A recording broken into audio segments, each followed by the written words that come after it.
Você conhece alguém que se ofende por qualquer coisa? Tem alguém na sua família que distorce tudo o que vê e o que ouve? E você já deu alguma resposta atravessada para alguém na tentativa de se defender de algum comentário que depois você refletiu e percebeu que não precisava tudo aquilo? Se a resposta for sim, continue assistindo. Olá, meu nome é Ana Paula Blum, sou aspirante em psicanálise e apaixonada pelo tema parentalidade consciente. Sobre as perguntas do início do vídeo, eu gostaria de dizer assim: conforme já mencionei em vídeos anteriores, relacionamentos são as bases da vida e relacionamento envolve comunicação e a comunicação é muito abrangente.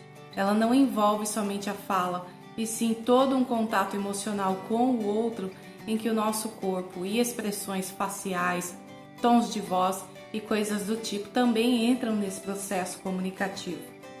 Mas ainda bem que a ciência explica o porquê muitas vezes nós ficamos na defensiva sem capacidade de ouvir bem para compreender o que o outro quer dizer e o porquê às vezes comentários neutros se transformam em palavras de guerra, distorcendo aquilo que ouvimos. Existe toda uma circuitaria no cérebro que se torna ativa quando a gente entra nesse estado fechado e reativo, como se estivéssemos se preparando para fugir ou atacar. Você já deve ter sentido alguma mudança em seu corpo, como calor e batimento cardíaco, diante de alguma discussão e até mesmo diante de uma briga. Isso porque há uma liberação de cortisol no sangue, ou seja, o fluxo sanguíneo aumenta em seus braços e pernas se o teu cérebro entender que você está se sentindo ameaçado, e com isso ele já te prepara para lutar ou fugir, num processo de defesa natural do organismo. Lembre-se, a função do nosso cérebro é de nos proteger. Por outro lado, quando estamos abertos e receptivos, uma outra circuitaria cerebral é ativada, onde os músculos do rosto e das cordas vocais relaxam, a pressão sanguínea e os batimentos cardíacos normalizam, possibilitando que a gente fique mais aberto a vivenciar o que quer que o outro deseja expressar.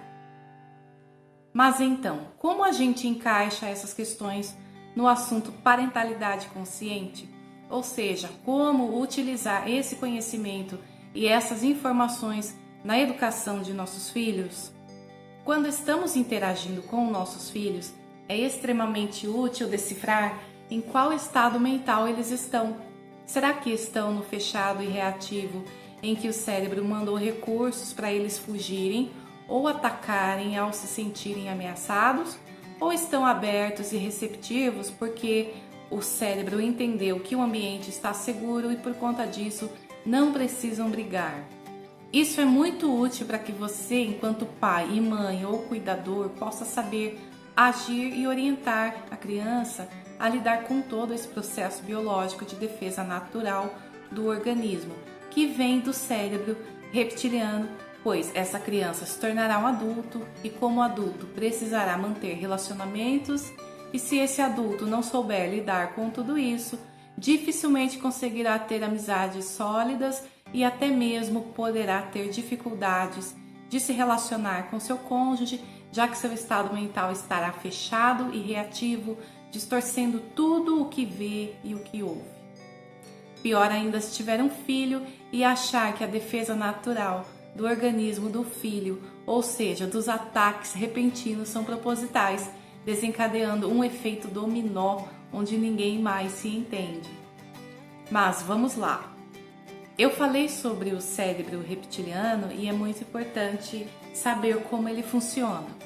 O autor americano Daniel Siegel, que é médico especializado em psiquiatria na infância e adolescência, no seu livro chamado Cérebro da Criança, da editora Universos, utiliza uma metodologia bem legal e fácil para explicar o funcionamento do cérebro utilizando a mão.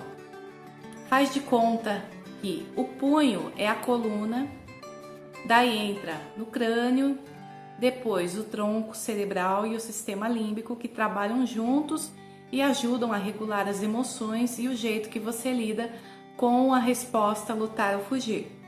Nós temos então o cérebro do andar de baixo e o cérebro do andar de cima. Aqui temos o andar de baixo, tá vendo o polegar? Vamos fazer de conta que ele representa a nossa amígdala cerebral, que é responsável por emoções básicas, tais como a raiva, o medo e também pelo instinto de sobrevivência. Essa é a parte de nosso cérebro de onde vêm nossos sentimentos e permite que sintamos amor, mas também nos faz sentir chateados quando estamos muito bravos. Essa parte é do andar de cima, ou seja, do córtex pré-frontal, que fica logo atrás da testa, que nos permite tomar boas decisões mesmo estando chateados, ou seja, que regula o sistema límbico e o tronco cerebral subcortical. Quando você fecha a mão, os dedos que são do andar de cima tocam o polegar, que simbolicamente é a nossa amígdala, para ajudar o cérebro de baixo a se acalmar e expressar os sentimentos calmamente. Ao ficarmos com muita raiva, é como se a mão estivesse totalmente erguida, sem que os dedos do andar de cima possam tocar o cérebro do andar de baixo, e isso significa que um não consegue então ajudar o outro. Então, quando perdemos o controle, é sinal de que o cérebro reptiliano, ou seja, o cérebro do andar de baixo, esteja totalmente acionado, e aqui vale qualquer coisa para se acalmar.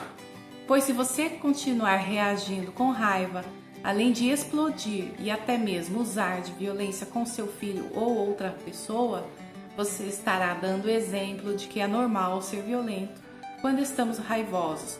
Lembra do fluxo sanguíneo cheio de cortisol para fugir ou atacar? No momento em que a gente se acalma, é o córtex pré-frontal, ou seja, o cérebro do andar de cima, que começa a refletir para a tomada de decisão. O pior é que quando estamos no andar de baixo, ficamos tão descontrolados que acabamos magoando quem tanto amamos. Mas acalme-se.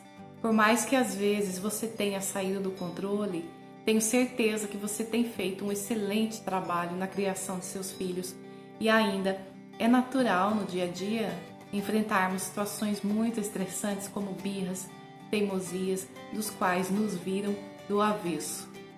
E para concluir nosso bate-papo de hoje, como lidar com tudo isso, já que parece ser impossível devido a envolver todo um processo biológico, e como se não bastasse, ainda temos a missão de ensinar nossos filhos a regularem suas emoções, que às vezes são ruins do ponto de vista interpessoal, embora do ponto de vista biológico tá tudo ok, pois se o cérebro percebeu que há perigo, é claro que ele irá fazer a parte dele, causando toda essa reação de ataque ou fuga.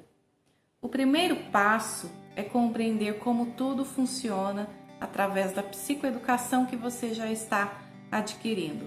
O segundo passo é prestar atenção em quais momentos e com quais pessoas você fica em estado reativo, e se pergunte se há realmente necessidade de ficar tanto assim na defensiva, como se tivesse que atacar para se defender.